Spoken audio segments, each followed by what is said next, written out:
ከመላው የስቱዲዮና የስርጭት ባለሙያዎች ጋር በጋራ በመሆን ሳህለ ገብርኤል ይትባረክ ዜናዎችን እየመራ ቆይታ አደርጋለሁ። አብራችሁን ቆዩ። ሰባተኛው ሀገራዊ ምርጫ ስኬታማ ሆኖ እንዲጠናቀቅ መንግስት አስፈላጊውን ቅድመ ዝግጅት ማድረጉን የሕዝብ ተወካዮች ምክር ቤት አፈ ጉባኤ አቶ ታገሰ ጫፎ አስታወቁ። ሀገር አቀፍ የሕግ አውጪዎች የጋራ ምክር ቤት መድረክ የአዲስ አበባ መካሄድ ጀምሯል። በጉባኤው መክፈቻ ላይ የተገኙት አፈ ጉባኤ አቶ ታገሰ ጫፎ ሰባተኛው ሀገራዊ ምርጫ ስኬታማ ሆኖ እንዲጠናቀቅ በመንግስት ደረጃ አስፈላጊውን ቅድመ ዝግጅት መደረጉንም አንስተዋል። በምክክር መድረኩ የሰባተኛው ሀገር አቀፍ ምርጫ ቅድመ ዝግጅትና የምክር ቤቶች ሚና፣ የህግ ኦዲትና የፐብሊክ በጀትና ፋይናንስ ትንተና ጥናት ሰነዶች ላይ ምክክር እንደሚደረግባቸው አቶ ታገሰ ጫፎ ገልጸዋል። ሰባተኛው ሀገራዊ ምርጫ ስኬታማ፣ ሰላማዊና ፍትሐዊ ሆኖ እንዲጠናቀቅ መንግስት አስፈላጊውን ዝግጅት ማድረጉን ነው አፈ ጉባኤው ያብራሩት። ዘገባው ከኢፌዴሪ የሕዝብ ተወካዮች ምክር ቤት አግኝተነዋል።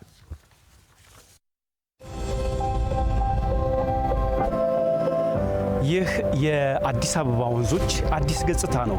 የአዲስ አበባ አደባባዮችና ጎዳናዎች ይበልጥ ተውበውና ተሽቆጥቁጠው የአደባባይ በዓላትን ለማሰናዳት ተዘጋጅተዋል። ይህ ለቱሪዝም ዘርፉ ሌላ ተደማሪ አቅም ነው። በወርሃ ጥር የሚካሄዱ የአደባባይ በዓላት ክዋኔዎች ዋነኛ የወሩ ጉዳዮቻችን ናቸው።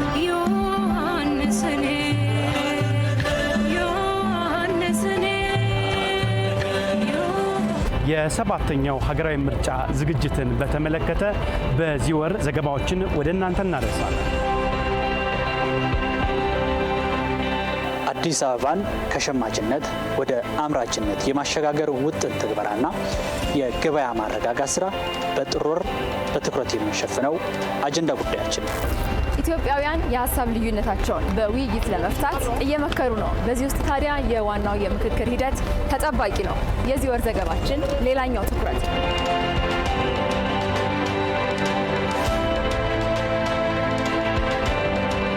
ዘላቂ የውሃ አቅርቦት ላይ ትኩረቱን ያደረገው የአፍሪካ አህጉር የመሪዎች ጉባኤ በቀጣይ ወር በአፍሪካውያን መዲና አዲስ አበባ ይካሄዳል።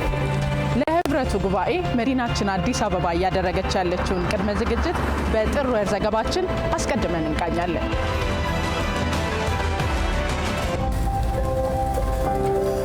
ኢትዮጵያ ታምርት በአዲስ አበባ ምን አይነት ለውጦችንና ትሩፋቶችን ይዞ መጥቷል የሚለውን ቅኝት እናደርጋለን።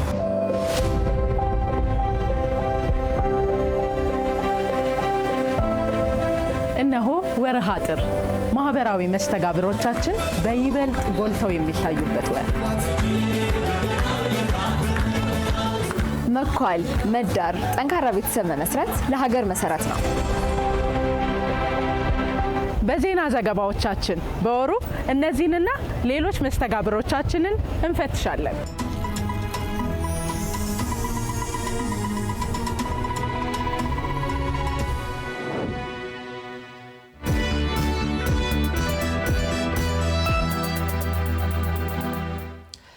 ይህ የትውልድ ድምጽ የሆነው ኤኤምኤን ነው። ከኛ ጋር ስለሆናችሁ እጅግ አድርገን እናመሰግናለን። ከመሸጋገሪያ መልእክቶቹ ተመልሰናል። የዓለምን የአየር ትራንስፖርት የሚወዳደርና ዘርፈ ብዙ ጥቅም ያለው የቢሾፍቱ ዓለም አቀፍ አየር ማረፊያ የኢትዮጵያን የመቻል አቅም ያሳየ ነው ሲሉ በሚኒስትሩ ማዕረግ የመንግስት ኮሚኒኬሽን አገልግሎት ኃላፊ ወይዘሮ እናታለም መለሰ ገለጹ። የኢፌዴሪ የመንግስት ኮሚኒኬሽን አገልግሎት በ6 ወር ውስጥ እንደ ሀገር የተከናወኑ ስራዎችንና የተገኙ ስኬቶችን በተመለከተ ጋዜጣዊ መግለጫ ሰጥተዋል። ንጉሱ በቃሉ ተከታትሎታል። እንደ ሀገር በየዘርፉ እየተሰሩ ያሉ የልማት ስራዎች ኢትዮጵያን ተወዳዳሪ ብሎም ተመራጭ ማድረግ የቻሉ ስለመሆናቸው ይጠቀሳል። በ6 ወር ውስጥ እንደ ሀገር የተከናወኑ ስራዎችና የተገኙ ስኬቶችን በተመለከተ የኢፌዴሪ የመንግስት ኮሚኒኬሽን አገልግሎት ጋዜጣዊ መግለጫ ሰጥቷል። ጋዜጣዊ መግለጫውን የሰጡት በሚኒስትር ማዕረግ የመንግስት ኮሚኒኬሽን አገልግሎት ኃላፊ ወይዘሮ እናታለም መለሰ መንግስት ለሚያደግ ህዝብ ፍላጎት የሚያደግ የኢኮኖሚ መንገድ እየተከተለ ይገኛል ብለዋል። የዓለምን የአየር ትራንስፖርት የሚወዳደርና ቀዳሚ መሆን የሚያስችል የቢሾፍቱ የቢሾፍቱ ዓለም አቀፍ የአየር ማረፊያ ኢትዮጵያን የአፍሪካና የዓለም የአየር ትራንስፖርት በር ያደርጋታል ሲሉ ገልጸዋል። ስራው የተጀመረው በቢሾፍቱ ልዩ ስሙ አቡሴራ ግዙፍ የአየር ማረፊያ ፕሮጀክት ኢትዮጵያ ራዕይዋን የገለጸችበት የአፍሪካ ኩራት የኛ ደግሞ የማንሰራራት ዘመናችን ተምሳሌት የሆነ ኢትዮጵያን የወደፊቷ የአፍሪካና የዓለም ዋነኛ የአየር ትራንስፖርት በር የሚያደርጋት ፕሮጀክት ነው።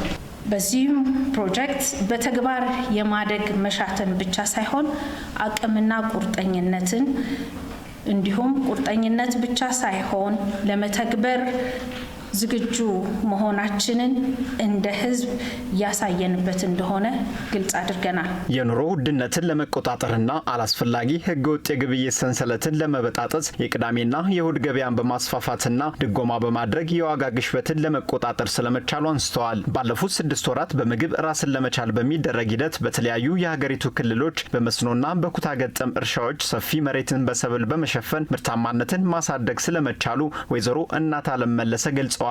ለቅዳሜና እሁድ የገበያ ማዕከላት መስፋፋት በቂ ትኩረት በመስጠት በዚህ ግማሽ ዓመት ብቻ ተጨማሪ ከዚህ በፊት ከነበረው 660 የገበያ ማዕከላትን በመጨመር 2127 የገበያ መዳረሻዎችን ለነዋሪዎች ማቅረብ ተችሏል።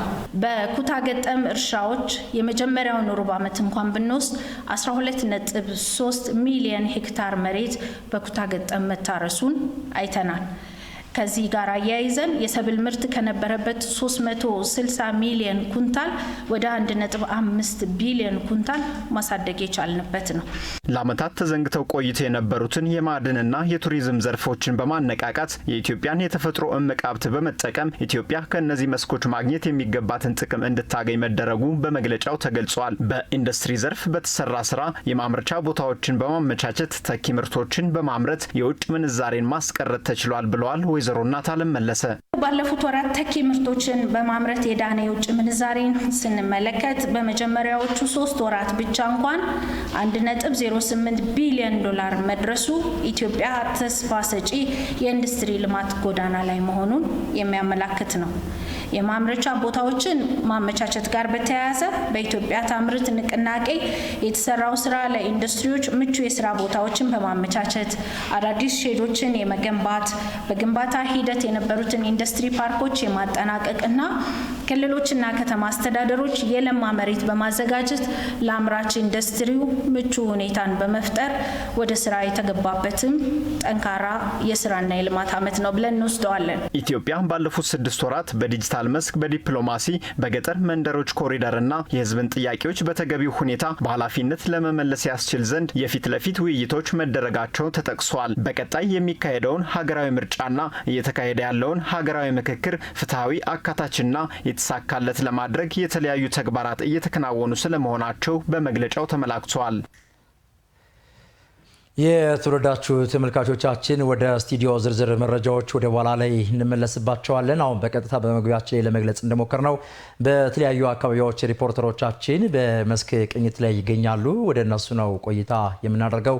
ቀዳሚ የምናደርገው እንግዲህ የጃፓን ኩባንያዎች በኢትዮጵያ ያለው ምቹ የኢንቨስትመንት ሁኔታ እንዲጠቀሙ ጥሪ ቀርቧል። የኢትዮ ጃፓን ቢዝነስ ፎረም የሁለቱ ሀገራት የመንግስት የስራ ኃላፊዎችና ኢንቨስተሮች በተገኙበት በስካይላይት ሆቴል እየተካሄደ ይገኛል። በዚህ ጉዳይ ላይ ተጨማሪ መረጃዎችን ሊያደርሰን በቀጥታ መስመር ላይ ሪፖርተራችን አሰግድ ኪዳነ ማርያም ይገኛል። ከሱ ጋር የተወሰነ ቆይታ የምናደርግ ይሆናል።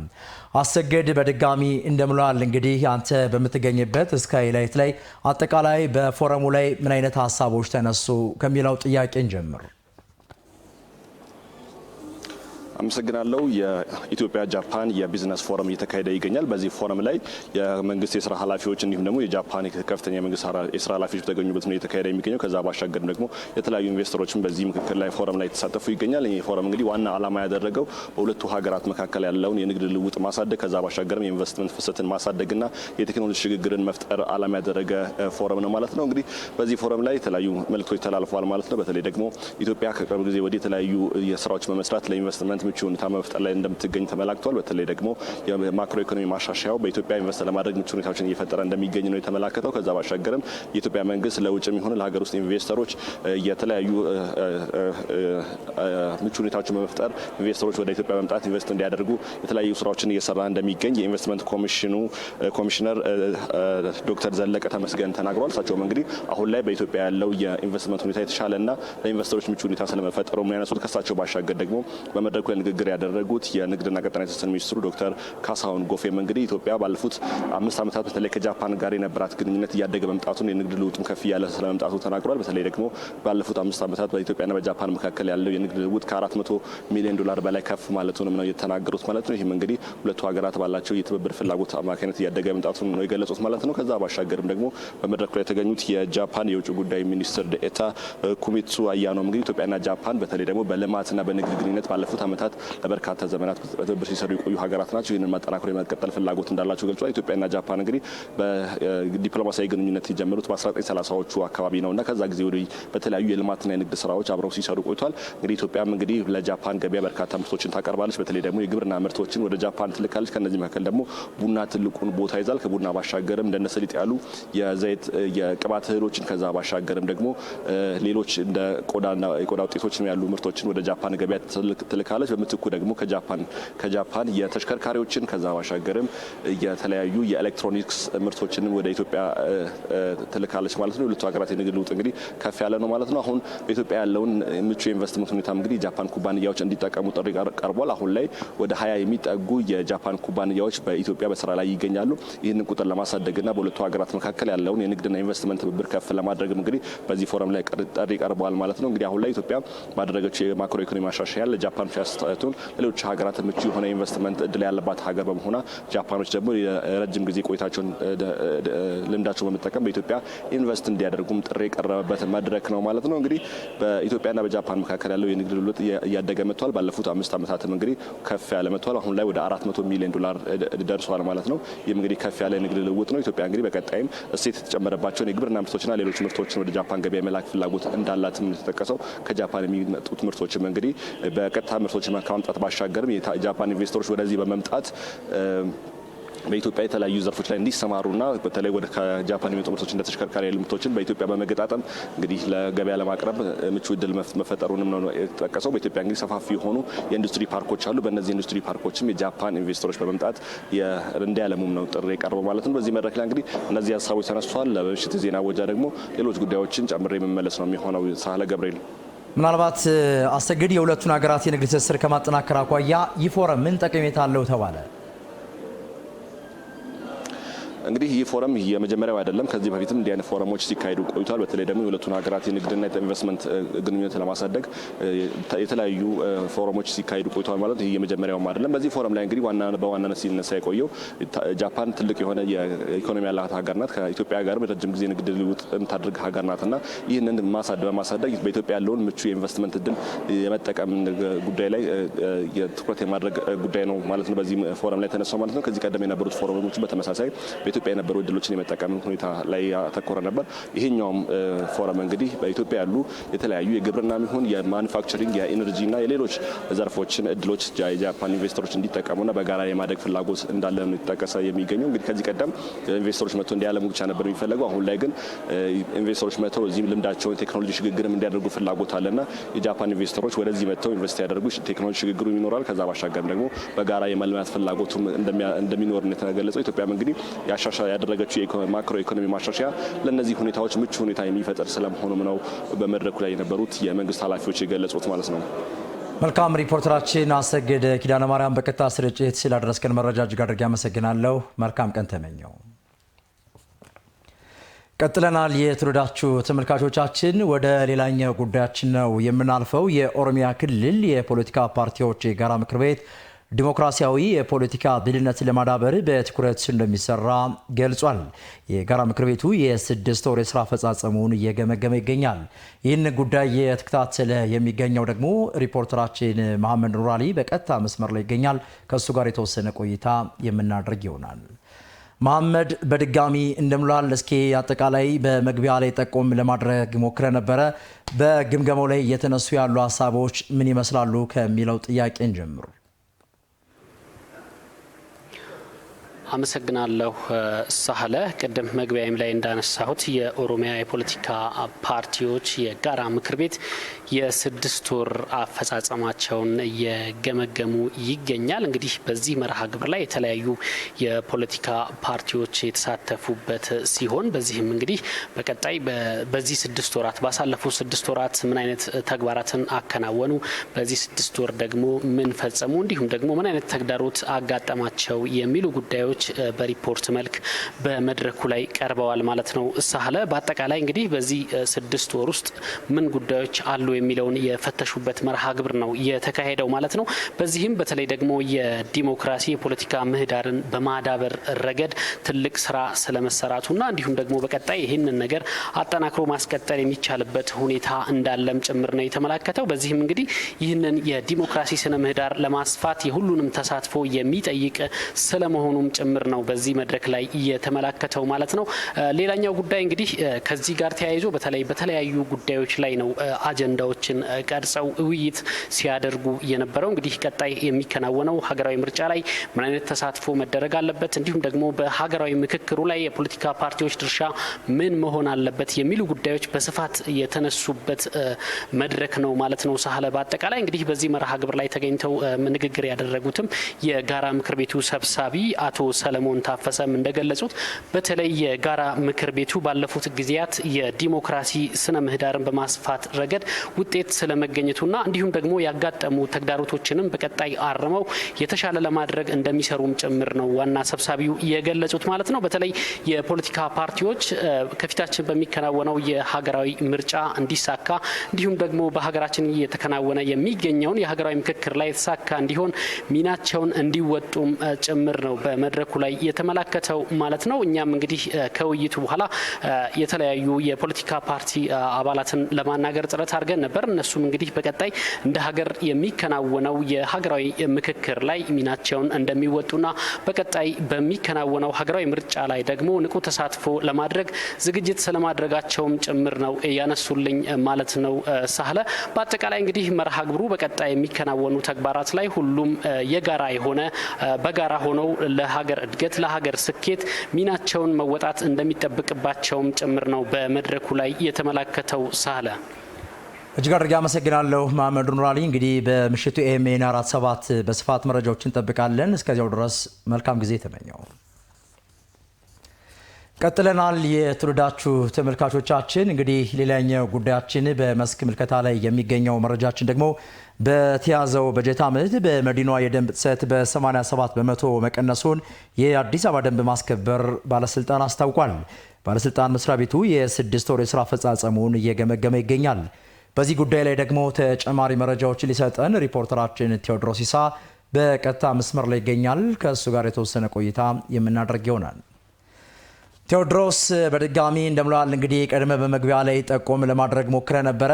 እንደው አጠቃላይ በግምገማው ላይ እየተነሱ ያሉ ዋና ዋና ሀሳቦች ምን ይመስላሉ ከሚለው ጥያቄ እንጀምር።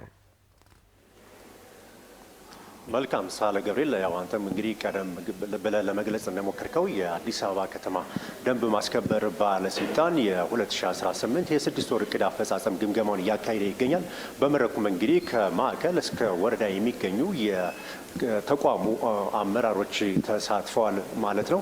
እንግዲህ እንደሚታወቀው የአዲስ አበባ ደንብ ማስከበር ባለስልጣን በተለይ 9 ደንብ መተላለፎች ላይ ትኩረት አድርጎ ነው የሚሰራው። ከነዚህ ውስጥ እንግዲህ ህገወጥ የመሬት ወራርን መከላከል፣ ህገወጥ እርድ መከላከል እንዲሁም ደግሞ የጎዳና ንግድን መከላከልን ጨምሮ የተለያዩ 9 ተግባራትን ይከውናል ማለት ነው። እንግዲህ በእነዚህ ተግባራት ባለፉት 6 ወራት በተሰሩ ስራዎች ተጨባጭ ውጤቶች መገኘታቸውን የባለስልጣኑ ዋና ስራ አስኪያጅ ሻለቃ ዘሪሁን ተፈራ ገልጸዋል ማለት ነው። በተለይ በዚህ በተሰራው ስራም እንግዲህ የደንብ ጥሰት ከባለፈው ዓመት ጋር ሲነጻጸር ወደ 87 በመቶ መቀነሱን በመድረኩ ገልጸዋል ማለት ነው። ከዛ ውጭም እንግዲህ በከተማ የተገነቡ ትልልቅ ፕሮጀክቶች ለመጪው ትውልድ እንዲሻገር ከማድረግ አኳያም የጥበቃ ስራዎች ሲሰሩ እንደነበር አውስተዋል። በተለይ በ3 ሽፍት ከጠዋት ከሰዓትና እንዲሁም ደግሞ እስከ ምሽት 4 ሰዓት ድረስ እነዚህ መሰረተ ልማቶች ለትውልድ እንዲተላለፉ የሚጠበቀውን አገልግሎት ለህዝቡ እንዲሰጡ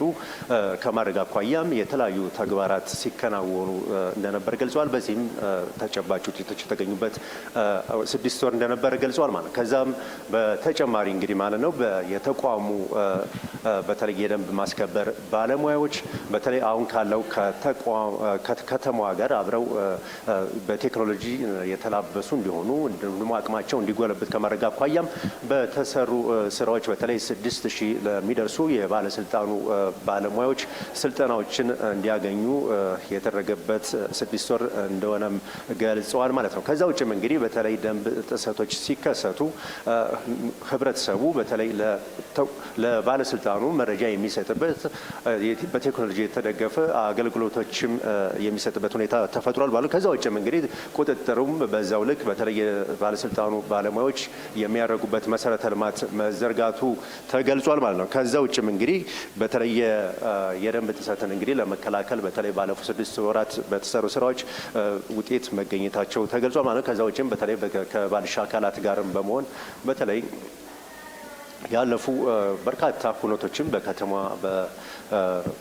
በስኬት እንዲጠናቀቁ ከማድረግ አኳያ በተለይ የደንብ ማስከበር ባለስልጣን ከባለድርሻ አካላት ጋር በትኩረት እየሰራ እንደሚገኝ ተገልጿል ማለት ነው። ከዛ ውጭም እንግዲህ በተለይ በቀሪ 6 ወራትም በተለይ ባልሰሩ ተግባራት ላይ ትኩረት አድርጎ ለመስራት አሁንም በቅንጅት መስራት ከተማን የሚመጥን ስራ መስራት እንደሚገባም እንግዲህ በሻለቃ ዘሪሁን ለአመራሮቹ ትኩረት ሰጥተው እንዲሰሩ ማሳሰቢያ ሰጥተዋል ማለት ነው። እንግዲህ ተቋሙ በ2022 በተለይ ምንም አይነት የደንብ ጥሰት የማይከስበት ከተማ ለማድረግ የተለያዩ ተግባራትን እየከወነ እንደሚገኝ ተገልጿል ማለት ነው። በተለይ በሪፎርም ስራዎችም በተሰሩ ስራዎች በርካታ ውጤቶች መገኘታቸው በመድረኩ ተገልጿል ማለት ነው። አሁን በጥቅሉ ያለኝ መረጃ ይህን ይመስላል። አሁን መድረኩ እንደቀጠለ ነው። መልካም። ምናልባት ቴዎድሮስ ቀደም ሲል ባለስልጣን መስሪያ ቤቱ አንዳንድ የስነ ምግባር ችግር ያለባቸው ኦፊሰሮች ነበሩና ከዛ ጋር ተያይዞ ያሉ መሻሻሎችስ ምን ይመስላሉ የሚለው ድንገት በመድረኩ ታይቶ ሊሆን ይችላል? አዎ እንግዲህ ከዚህ በፊት በተለይ በተሰሩ ስራዎች በተለይ ከደንብ ጥሰት ጋር ተያይዞ በሚሰሩ ስራዎች ላይ አንዳንድ የስነ ምግባር ጉድለት የሚስተዋልባቸው በተለይ ባለሙያዎችም ኦፊሰሮችም እንዳሉ ተገልጿል። በተለይ እነዚህን ደግሞ የአስፈላጊውን እርምጃ የመውሰድ ማስጠንቀቂያዎችን የመውሰድ የተለያዩ አስተዳደራዊ እርምጃዎችን የመውሰድ ስራዎች እንደተሰሩ ተገልጿል። ከዛ ውጭም እንግዲህ አሁን በተለይ ተቋሙ በቴክኖሎጂ የተደገፈም አገልግሎት ቁጥጥር እያደረገበት ሁኔታም ስላለ በተለይ ይሄም ደግሞ በተለይ ከዚህ በፊት የነበሩ ብልሹ አሰራሮችም ከመቅረፍ አኳያ ትልቅ አስተዋጽኦ እያበረከተ መሆኑ በመድረኩ ተገልጿል። መልካም ሪፖርተራችን ቴዎድሮስ ሲሳ ላደረስክን የቀጥታ መረጃ እጅግ አድርጌ አመሰግናለሁ። መልካም ቀን ተመኘው። ቀጥለናል። የተወደዳችሁ ተመልካቾቻችን ከኛ ጋር ስለሆናችሁ እጅግ አድርገን ነው የምናመሰግነው። ወደ ተከታዩ መረጃችን እናልፋለን። እየተሰሩ ያሉ የከተማ ልማት ስራዎች በከተሞች መካከል ትብብርና የልማት ፉክክርን ያጎናጸፈ መሆናቸውን የከተማና መሰረተ ልማት ሚኒስቴር አስታወቀ። ሚኒስቴር መስሪያ ቤቱ የክረምት በጎ ፈቃድና የገጠር ሞዴል መንደሮች ስራ አፈጻጸምን አስመልክቶ መግለጫ ሰጥቷል። መግለጫውን እየተከታተለ የሚገኘው ሪፖርተራችን ታምሮ ደምሴ ደግሞ በቀጥታ መስመር ላይ ይገኛል። ከሱ ጋር የተወሰነ ቆይታ የምናደርግ ይሆናል። ታምሩ በድጋሚ እንደምሏል እንግዲህ በመግቢያ ላይ ገልጸህልኝ ነበረ። እንደው አጠቃላይ ያለው ሁነት ምን ይመስላል የሚለው ለተመልካቾች መረጃዎቹን አድርሰልን። አመሰግናለሁ። እንግዲህ ቀደም ብለን እንዳነሳ ነው በዛሬው ዕለት የኢፌድሪ ከተማ መሰረተ ልማት ሚኒስቴር ጋዜጣዊ መግለጫ ሰጥቷል። የዚህም ጋዜጣዊ መግለጫ 2 ነጥቦች ላይ ያተኮረ ነው። በዋናነት ባለፉት 5 ዓመታት ሚኒስቴር መስሪያ ቤቱ ሲያከናውናቸው የነበሩ የክረምት በጎ ፈቃድ ስራዎች ምን ላይ ደርሰዋል፣ ምንስ እርካታን አስገኝተዋል የሚል ሀሳቦች የተገለጹበት ሲሆን ሁለተኛው ደግሞ በተለይ ከቅርብ ጊዜያት ወዲህ በገጠር ከተሞች እየተከናወኑ የሚገኙ ሞዴል የገጠር መንደሮችን ስራ አፈጻጸም ምን ደረጃ ላይ ደርሷል በሚሉ 2 ነጥቦች ላይ ያተኮረ ነው የዛሬው መግለጫ። እንግዲህ ይህንን መግለጫ የሰጡት የሚኒስቴሩ ሚኒስቴር ወይዘሮ ጫልቱ ሰኒ ናቸው። እንግዲህ እሳቸው እንዳነሱት ባለፉት የለውጥ ዓመታት ውስጥ ከተሞችን የመቀየር የማዘመን ስራዎች እየተከናወኑ ይገኛሉ ብለዋል። በተለይም መነሻውን አዲስ አበባ ያደረገው የኮሪደር ልማት ስራ ዛሬ ላይ 76 የክልል ከተሞችን ለማሳተፍ ችሏል ብለዋል። በዚህም በዋናነት ከተሞች የእርስ በርስ የመማማር እና የመልማት ፍላጎታቸው ደግሞ ከጊዜ ወደ ጊዜ እያደገና እየጨመረ መምጣቱን በጋዜጣዊ መግለጫቸው አንስተዋል። በተለይም አዲስ አበባ ላይ እየተሰሩ ያሉ የኮሪደር ልማት ስራዎች ሌሎች የክልል ከተሞችም ጭምር ትምህርትን የሰጡ ሆነዋል፣ ለዜጎችም ደግሞ ምቹነትን ያላበሱ ሆነዋል ብለዋል በመግለጫቸው። ከዚህም ባለፈ ደግሞ ከተሞቹ አዳዲስ የስራ ባህልን ያጎናጸፉና እንዲሁም ደግሞ ተጨማሪ የስራ ድሎችን ይዘው የመጡ መሆናቸውን አንስተዋል። እንግዲህ ክብርት ሚኒስትሯ በሰጡት ጋዜጣዊ መግለጫ እየተከናወኑ የሚገኙ የኮሪደር ልማት ስራዎች በከተሞች ብቻ መታጠር መቻል የለባቸውም።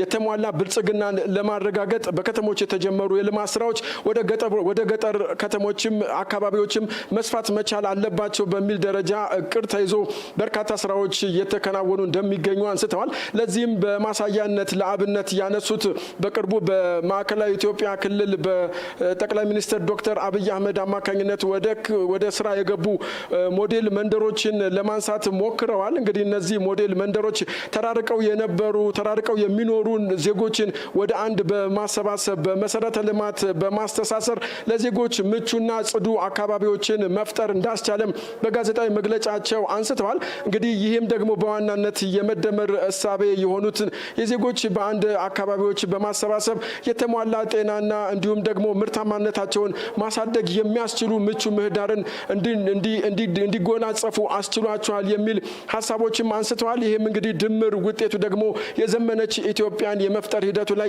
የራሱ የሆነ አስተዋጽኦ እንደሚያበረክት በጋዜጣዊ መግለጫቸው ላይ ጠቁሟል ማለት ነው። እንግዲህ የገጠር መንደሮቹ ከዚህም ባለፈ በኤሌክትሪክ ኃይልም የማስተሳሰር በተለይ በሶላርና በሶላር ሲስተም ጭምር በማስተሳሰር ከዚህ ቀደም ያጋጠማቸው የነበሩ የኃይል እጥረቶችን ችግሮችን የቀረፉና ዘመናዊ የአኗኗር ዘይቤዎችን ያላበሱ እንዲሆኑ ለማድረግ ያስቻለ ስራዎች እየተሰሩ ነው። እነዚህ ስራዎች በስፋት ደግሞ በሌሎች ክልል ከተሞችም ተጠናክረው ሊሰሩ ይገባል የሚል ሀሳቦችን አንስተዋል ማለት ነው። እንግዲህ ሌላው በመግለጫቸው የጠቆሙት ሀሳብ ቢኖር ባለፉት 5 ዓመታት እየተከናወኑ የሚገኙ የበጎ ፈቃድ ስራዎችን ነው። እንግዲህ ሚኒስቴር መስሪያ ቤቱ በእነዚህ የክረምት የበጎ ፈቃድ ስራዎች በአማራ ክልል፣ በትግራይ ክልል እንዲሁም ደግሞ በኦሮሚያና በሀረሪ ክልሎች ለበርካቶች ዘመናዊ የሆኑ መኖሪያ ቤቶችን ገንብቶ በተለይ አቅመ ደካሞችን ጧሪ ቀባሪ የሌላቸውንና ለሀገር ባለውለታዎችን ማስታወሱን እና ከነበረባቸው ችግር ማላቀቅ መቻሉን ክብርት ሚኒስትር በጋዜጣዊ መግለጫቸው የጠቆሙበት ሁኔታዎች አሉ ማለት ነው። እነዚህ እንግዲህ አጠቃላይ ኢትዮጵያዊ ባህልና እሴትን የሚያላብሱ እርስ በርስ መተጋገዝና መደጋገፍን እሴት ሆኖ እንዲቀጥል ያስቻሉ የበጎ ፈቃድ ስራዎች መሆናቸውን በሰጡት ጋዜጣዊ መግለጫ ጠቁመዋል። መልካም ሪፖርተራችን ታምሩ ደምሴ ላደረስከን የቀጥታ መረጃ እጅግ አድርጌ አመሰግናለሁ። መልካም ቀን ተመኘው።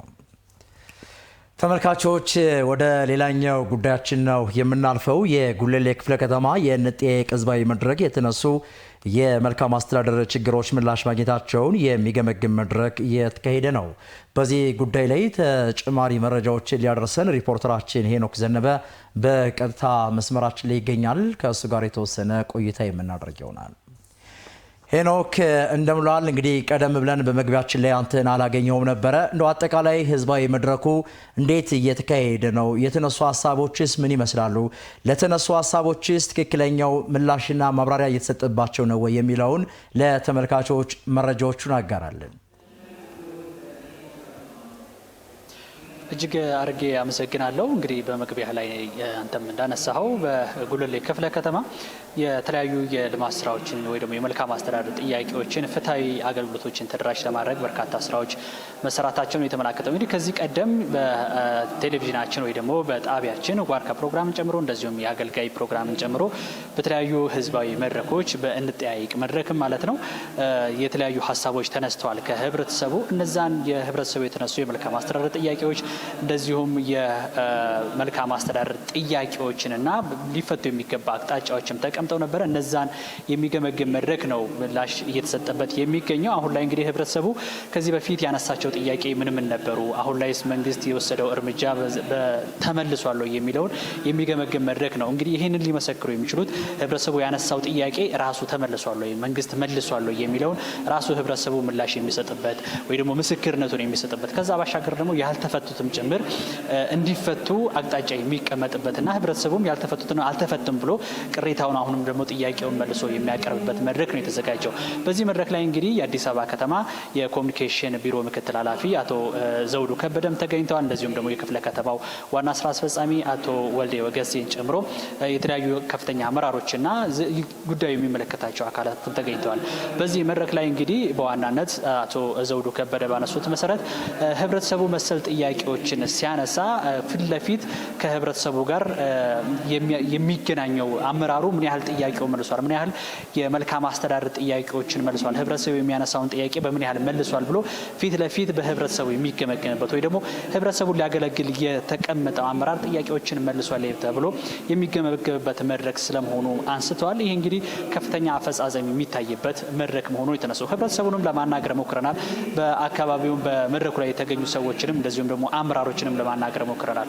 እንግዲህ ህብረተሰቡ በዋናነት ከዚህ በፊት በመሰል በንጠያይቅ መድረክ ላይ ያነሷቸው ጥያቄዎች የተፈቱ እንዳሉ በተለይ ከመልካም አስተዳደር ችግር ጋር ተያይዞ የህዝባዊ ጠቀሜታቸው ከፍ ያለ እንደ ትምህርት ቤት አይነት እንደዚህ የወጣቶች የመዝናኛ አካባቢ የወጣት ማዕከላትን ጨምሮ እንደዚሁም ደግሞ የመንገድና በርካታ የህብረተሰቡ ሲያነሳቸው የነበሩ የመልካም አስተዳደር ጥያቄዎች መፈታታቸውን ተናግረዋል። ከዛው ጋር ተያይዞ ያልተፈቱም እንዳሉ በቀጣይም ደግሞ ለሚሰሩ ስራዎች መንግስት አሁንም ትኩረት ሰጥቶ እንዲወስድ የሚያነሷቸውን ጥያቄዎች አሉ። በተለይም ከሸማች ማህበራት ጋር ተያይዞ እንደዚሁም ደግሞ አሁንም አንዳንድ አካባቢዎች ላይ አንዳንድ ወረዳዎች ላይ ከመብራትና ከውሃ አገልግሎት ጋር ተያይዞ ያልተፈቱ ጥያቄዎች አሉ። እንደዚህም እንዲፈቱ ጥያቄ አንስተዋል። በመድረኩ ላይ እንደዚሁም የክፍለ ከተማ ዋና ስራ አስፈጻሚ አቶ ወልዴ ወገሴ ባደረጉት ንግግር እንግዲህ ህብረተሰቡ በሚያነሳቸው ጥያቄዎች የልማት ስራዎች እየተፈቱ ይገኛሉ። መንግስትም በሚያከናውናቸው የልማት ስራዎች ቅድሚያ ህብረተሰቡን እያወያየ የሚፈቱትን እየፈታ እንደዚሁም በቀጣይም ደግሞ ሊፈታ የሚያስባቸውን ጉዳዮች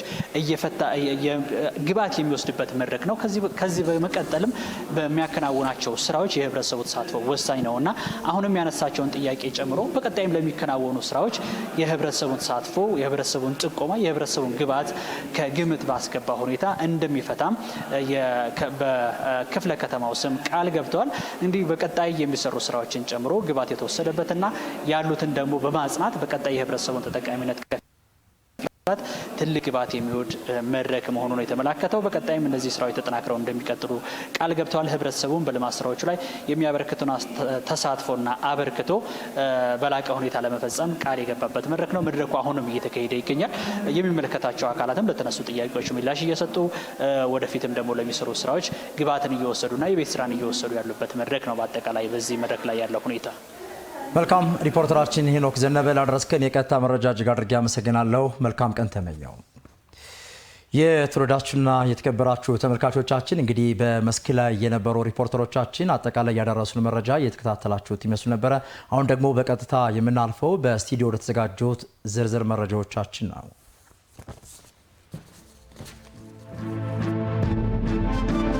ዛሬ እንግዲህ የምንገኘው በወንዞች ዳርቻ ልማት ላይ ነው። ምናልባትም በአፍሪካ አሉ ከሚባሉ ፓርኮች ውስጥ አንዱ ሰዎች ሊጎበኙት የሚመጡበት ሊያዩት የሚጓጉት ቦታ አድርገን ነው እየሰራን ያለነው። አዲስ አበባ ውስጥ ከሌላ ቦታ መጥቶ የሚገባ ወንዝ የለም። ከዚህ ተራራ ውስጥ በሚመነጩ ምንጮች ነው ወንዝ የነበረው በፊት። እዛ ጋር መርከብ ሬስቶራንት አለ፣ እዚህ ደግሞ አክምባሉ አለ። ይሄ አጠፍሻለ ከጀልባ ጉዞ የሚደረግበት ነው። ባክ ቱ ኦሪጂን ያለው አካባቢው አዲስ አበባ ነገዋ በጣም ያጓጓል።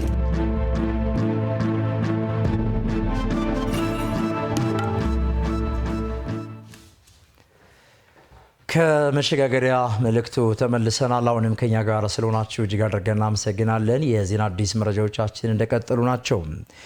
የኢትዮጵያን ባህላዊ ምግብ በዓለም መድረክ ማስተዋወቅ እንደሚገባ ተገለጸ። እውቁ ዓለም አቀፍ ሼፍ ማርከስ ሳሙኤልሰን በአዲስ አበባ ለሚገኙ የምግብ ዝግጅት ባለሙያዎች በእንግዳ ተቀባይነትና በምግብ ቱሪዝም ዙሪያ ልምዱን አካፍሏል። ዳንኤል መላኩ ተጨማሪ አለው። እውቁ ዓለም አቀፍ ሼፍ ማርከስ ሳሙኤልሰን በአዲስ አበባ ለሚገኙ የምግብ ዝግጅት ባለሙያዎች በእንግዳ ተቀባይነትና በምግብ ቱሪዝም ዙሪያ ልምዱን አካፍሏል። የልምድ ልውውጡ የምግብ ዝግጅት ባለሙያዎች በእንግዳ ተቀባይነትና በምግብ ቱሪዝም ዘርፍ የቱሪስት ፍላጎትን ማዕከል ያደረገ አገልግሎት ለመስጠት አስተዋጽኦ እንደሚያደርግ የአዲስ አበባ ቱሪዝም ኮሚሽን ኮሚሽነር አቶ ሁንዴ ከበደ ገልጸዋል። አዲስ አበባ ከተማን የኮንፈረንስ ቱሪዝም ማዕከልነት ታሳቢ ያደረጉ የቱሪስት አገልግሎት ማሳደግ እንደሚገባ የገለጹት አቶ ሁንዴ የልምድ ልውውጡ ለምግብ ቱሪዝም እድገት ከፍተኛ አበርክቶ አለው ብለዋል። ምግብ ቱሪዝም ወይም ደግሞ ጋስትሮኖሚ ቱሪዝም እያልን የምናውቀው አሁን ላይ በጣም እየታወቀ ያለና ቱሪስቶች ኤክስፒሪየንስ ማድረግ የሚፈልጉት ትልቅ የቱሪዝም ምርት ነው። ይሄን ከማስተዋወቅ አንጻር አለመን በተለይ ደግሞ በከተማችን የሚገኙ የአገልግሎት ሰጪ ተቋማት ስፔሲፊካሊ ሬስቶራንቶች በዚህ ሁነት ላይ እንዲጋበዙ በማድረግ በተለይ ደግሞ አሁን ላይ በጣም ታዋቂው የሆነ የምግብ አዘጋጅ ወይም ሼፍ ማርከስ ዓለም ላይ በጣም ታዋቂ ሼፍ ነው። እዚህ መዲናችን ላይ ስራ እየሰራ ነው የሚገኘው። እሱን በመጋበዝ ያለውን ልምድ ያለውን ተሞክሮ አጠቃላይ ለሆስፒታሊቲ ኢንዱስትሪው ያለው የጋስትሮኖሚ ቱሪዝም ጥቅም ምን እንደሆነ እንዲያስረዳ እና ኤክስፒሪየንስ ሼር እንዲያደርግ ያለውን ልምድ እንዲያካፍል ከዚህ ውጪ ደግሞ በመዲናችን ያሉ ሬስቶራንቶች እርስ በርስ እንዲተዋወቁ ያላቸውን ልምድ ያላቸውን ተሞክሮ እንደዚሁም ደግሞ ኔትወርኪንግ የመፍጠር ስራንም ማዕከል ያደረገ ፕሮግራም ነው ያዘጋጀ ነው። በእንግዳ ተቀባይነትና በምግብ ቱሪዝም ላይ የተሰማሩ አካላት በአዲስ አበባ ከተማ ያለውን የቱሪዝም ሀብት በአግባቡ ጥቅም ላይ ለማዋል በጋራ መስራት ይገባቸዋል ሲል ሼፍ ማርከሰን ሳሙኤልሰን ገልጿል። በኢትዮጵያም ሆነ በመላው ዓለም ያሉ ባህላዊ ምግብ ቤቶች የኢትዮጵያን ባህላዊ ምግቦች በማስተዋወቅ በኩል ከፍተኛ አበርክቶ አድርገዋል። አሁንም የኢትዮጵያን ባህላዊ ምግብ በዓለም መድረክ ማስተዋወቅ አለብን ሲልም ገልጿል። ኢትዮጵያ ድንቅ ሕዝብ፣ ድንቅ ባህልና ታሪክ ያላት ሀገር ናት። የኢትዮጵያ አየር መንገድና ሌሎች ተቋማቶች ውስጥም የሀገርን ታሪክና ባህል በውል የምንገነዘብባቸው ናቸው። ከእጅ አስተጣጠብ እስከ ቡና ስርዓታችን ኢትዮጵያውያን ልዩ ነን። ያን ነገር ደግሞ ለሌሎች ማሳወቅ ይገባል። የምግብ ዝግጅት ባለሙያዎቹ በእንግዳ ተቀባይነትና በምግብ ቱሪዝም ዘርፍ የቱሪስት ፍላጎትን ማዕከል ያደረገ አገልግሎት ለመስጠት የልምድ ልውውጡ እንደሚጠቅምና ከዚህም ባሻገርም በቱሪዝም ኢንዱስትሪ ውስጥ ብቁ ቀልጣፋና ተደራሽ አገልግሎት ለመስጠት የሚያስችል መሆኑ ተነግረዋል። የምግብ ዝግጅት ባለሙያዎችም ልምድ ልውውጡ የተሻለ ስራ ለመስራት አጋዥ መሆኑን ተናግረዋል። ኢትዮጵያ እንደ ሀገር ብዙ የሆነ ከሃይማኖታዊም ጋር ከባህል ጋርም የተቆራኘ የተለያዩ አይነት የባህላዊ ምግቦች አሉ። እነዛን ምግቦች በዘመናዊነት መንገድ እንዴት ለእንግዶች እንዴት ለተጠቃሚ ሰው እንዴት እናቅርብ፣ እንዴት ያንን ነገሮች ደግሞ ወደ ዓለም እናስተዋውቀው የሚለውን ነገሮች በደንብ አንደርስታንድ ያደረኩበትና ይሄ ደግሞ በሚሆንበት ዙሪያ ውስጥ ሆነን የትክክለኛ ኢቲካ የባህሉን ነገር ደግሞ ሳይለቅ እንዴት ለዓለም እናስተላልፈው፣ እንዴት ለሰዎች እናስተዋውቀው የሚለውን ትልቅ ነገር ተገንዘብንበታል ብዬ አስባለሁ። እንደዚህ ብዙ ኤክስፔሪንስ ካላቸው ሼፎች ጋር የሚመጣውን እውቀት ሼር ማድረግ መቻል ትልቅ ነገር፣ እንደገናም ደግሞ በሰፊ በተነገሩት በቱሪዝም አኳያ እንኳን ትልቅ የሆነ ኢምፓክት አለው። እኛም ለምንሰራው ስራ ትልቅ ሞቲቬሽን ነው።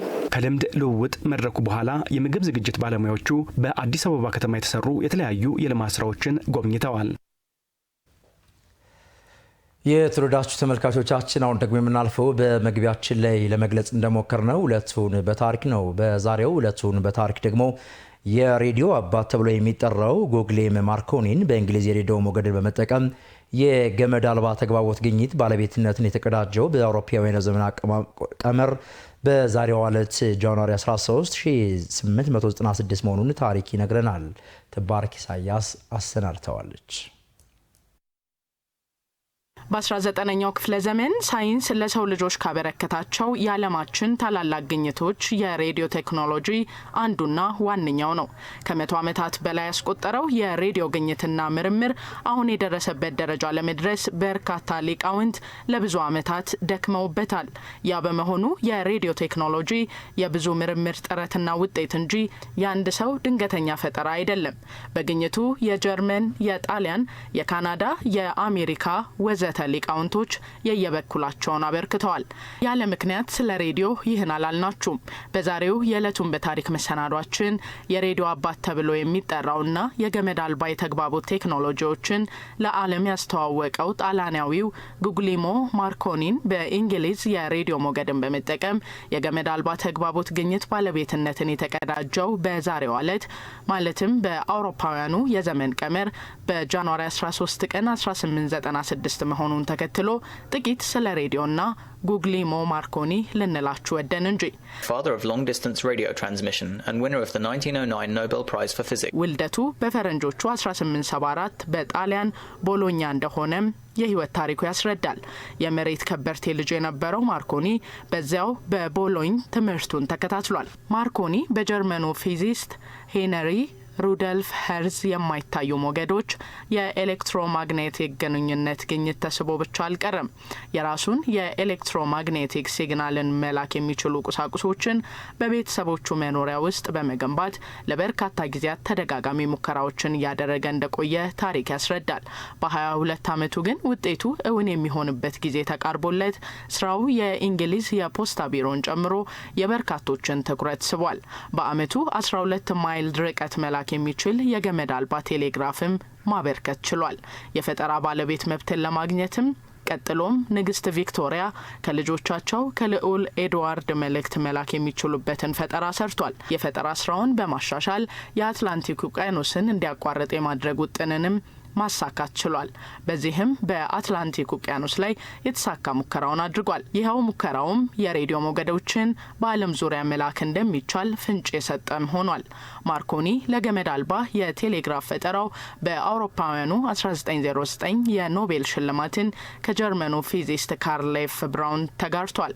ጉግሊሞ ማርኮኒ የሬዲዮ ሞገድን በመጠቀም በፈጠረው የተግባቦት ግኝትም የሬዲዮ አባት ተብሎ ይጠራል።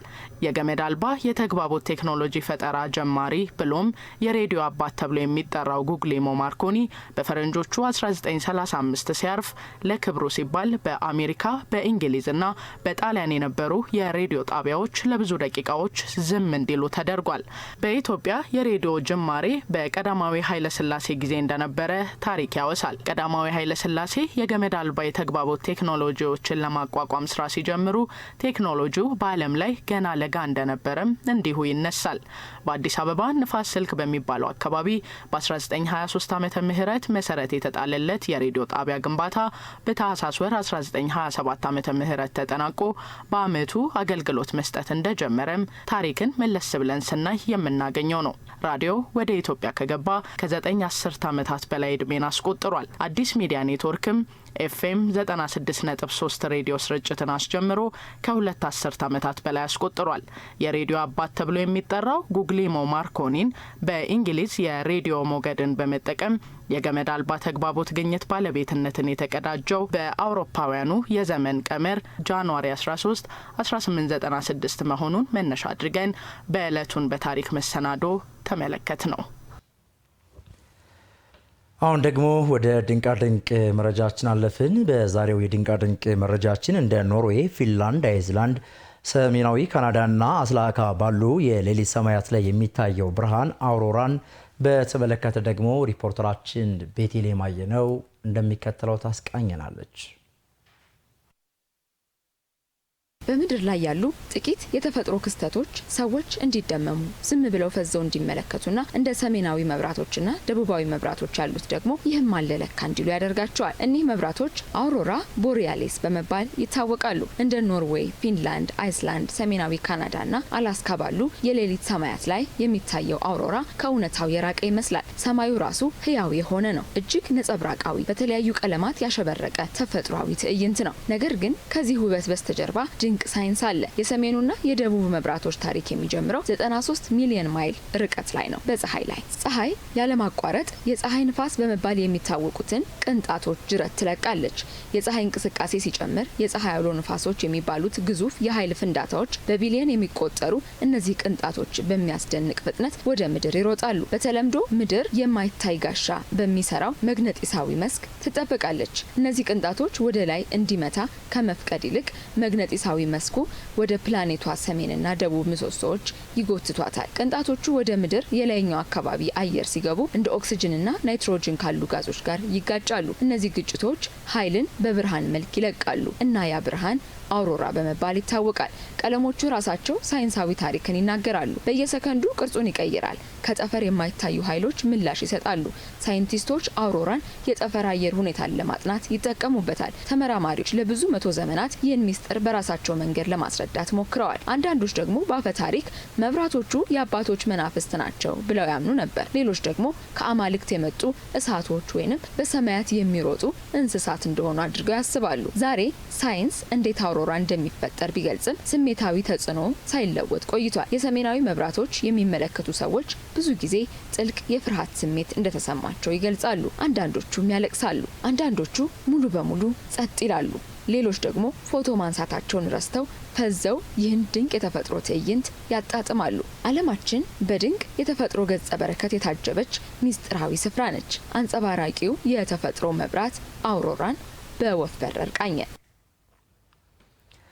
ወደ ጤና ነክ መረጃችን አለፍን። ወደ ዛሬው የጤና ነክ መረጃችን ስናልፍ ደግሞ በወንዶች ላይ የሚከሰት የጡት ካንሰር የተመለከተ ይሆናል። በወንዶች ላይ የሚከሰት የጡት ካንሰር የታካሚዎች ቁጥር እንደ ሴቶች ባይሆንም እንኳ በሀገራችን ህመሙ ታካሚዎች እንዳሉም ይገለጻል። ወንዶች ሳይዘናጉ ጡታቸውን በመፈተሽና በቤተሰብ ከአሁን ቀደም ታካሚዎች ከነበሩ ቅድመ ምርመራ በማድረግ መከላከል እንደሚቻልም የሕክምና ባለሙያዎቹ ይናገራሉ። በዚህ ጉዳይ ላይ ሪፖርተራችን አልማዝ ሙሉጌታ የሕክምና ባለሙያ በማነጋገር ተከታዩን ጥንቅር አዘጋጅታለች። ዶክተር ሀናን አለባቸው ነኝ። የጡትና የኢንዶክራይን ቀዶ ሕክምና ሰብ ስፔሻሊስት ሐኪም ነኝ። በቅዱስ ጳውሎስ ሚሊኒየም ሜዲካል ኮሌጅ በማገልገል ላይ ይገኛለሁ። ዛሬ የማነሳላችሁ ርዕስ ምንድነው? ወንዶች ላይ የሚከሰት የጡት ካንሰር ምን ይመስላል የሚለውን እናያለን። ወንዶች ላይ የጡት ካንሰር ይከሰታል ወይ የሚል ጥያቄ ይጠየቃል። አዎ ወንዶች ላይ የጡት ካንሰር ሊከሰት ይችላል። እርግጥ ነው ቁጥሩ ግን አናሳ ነው፣ ከ1% በታች ነው። ነገር ግን ሲያጋጥም ያው መታከም ያለበት አንገብጋቢ ጉዳይ ነው። ወንዶች ላይ የሚከሰተው የጡት ካንሰር ምክንያቱ ምንድነው ቢባል አንደኛ ስፖራዲክ ምክንያቱን ሳናውቀው ሊከሰት ይችላል። ሌላኛው ደግሞ የቤተሰብ የጡት ካንሰር ታሪክ ካለ የዘረመል ችግር ጋር ተያይዞ ይህም ሊከሰት ይችላል።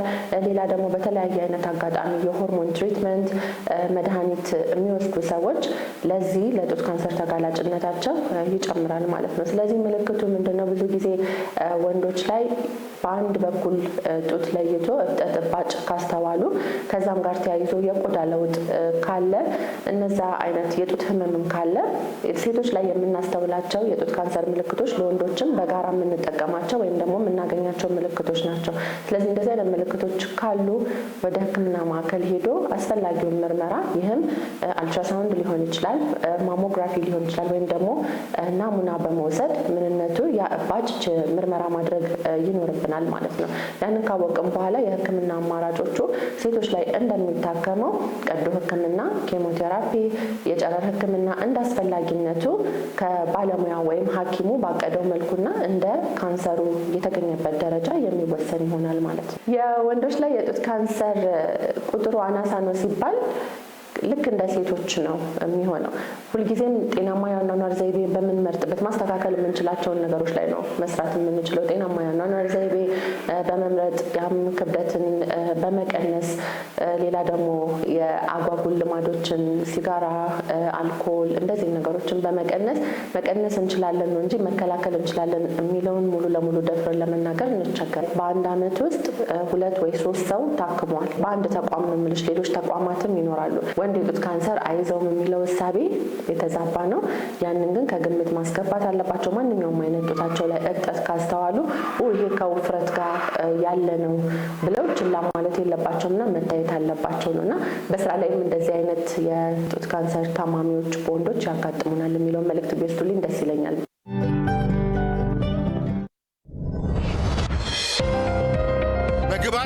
ባይደጎሙ በምገባ ባይደጎሙ ዛሬ እኛ ልጆች ትምህርት ቤት ነበሩ ወይ? ከ16,000 በላይ ለሆኑ ወላጆች የስራ እድል እንዲፈጠርላቸው ምክንያት ሆኗል። አንዱ ትኩረት ተሰጥቶት የተሰራበት አግባብ ነው ያለው። ስኩል ፊዲንግ ኢንተርቬንሽኑ እስከ ቀዳማይ ልጅነት መርሃ ግብር ውስጥ ይገባል። 3 ፌዝ ነው የገባው ተብሎ ነገር ግን 3 ፌዝ አይደለም። የኃይል ጥያቄ ተጠይቆባቸው ምላሽ አልተሰጣቸውም የሚል ቅሬታ አልቀረበም። ከገባ በኋላ ኃይል መቆራረጥ አለ። አክቲቭ እንዲደረግልን ነው የጠየቅነው። ፓወር የለውም። በትምህርት ቤቶች ዙሪያ ላይ በጣም በርካታ ንግድ ቤቶች አሉ። መጠጥ ቤቶች፣ ሆቴሎች፣ ፔንሲዮኖች ነበሩ። በትምህርት ቤት ግቢ ውስጥ ነዋሪዎች አሉ። በሂደትም ስታንዳርድ ሚት እንዲያደርጉ አልተቋቋሙም ትምህርት ቤቶች። ራሳቸው ይከታተላሉ፣ ይቆጣጠራሉ። መቅጣት ያለባቸውንስ ይቀጣሉ ወይ? ቦታው ላይ ክልከላ ማድረግ የሚታሰብ ከሆነ ክልከላ መፍትሄ ላይሆን ይችላል። ተማሪ ያሌላቸው ወላጆች ጭምር ወተመ ሆኖ ሲያገለግሉ የነበረ ስኩል ሞዴል አልተደረገም። እናሳያቸዋለን ለመምህራን ማህበር። በጣም ዋጋ እያስከፈለን ነው ያለው። ሰነዶች ርክክብ ስናደርግ ዋርካ ላይ የሰጡ ፊድባኮችን አንብበናል። በፈረቃ ይመጣል ነው ወይስ ሙሉ ለሙሉ አይመጣም? ቅዳሜና እሁድ መምጣቱን ብቻም ሳይሆን ማታ ማታ የሚመጣበት ሂደቶች አሉ። የከተማ አስተዳደሩ ሚኒመም ለትምህርት ቤቶች ከ3 እና ከ4 በላይ ሮቶ ገዝቶ ፕሮቫይድ አድርጎናል። በጣም ምስጋና አለን። ትምህርት ቤቶቻችን ውስጥ እየተቆፈረ ለትምህርት ቤቱም ለአካባቢው ማህበረሰብ እየተረፍን ያለንበት ሁኔታ ነው። ቦታዋ በጣም ትምህርት ቤቷ ትንሽ ነች። እሱ ግንባታ መቼ ነው የሚጠናቀቀው? እዛው ክፍለ ከተማ ላይ ተመልሶ የፈረቃ ትምህርት ሲመጣ እናያለን። ትምህርት ነፃና ግዴታ ነው። አልቀበልም ብሎ መከልከል አይችልም።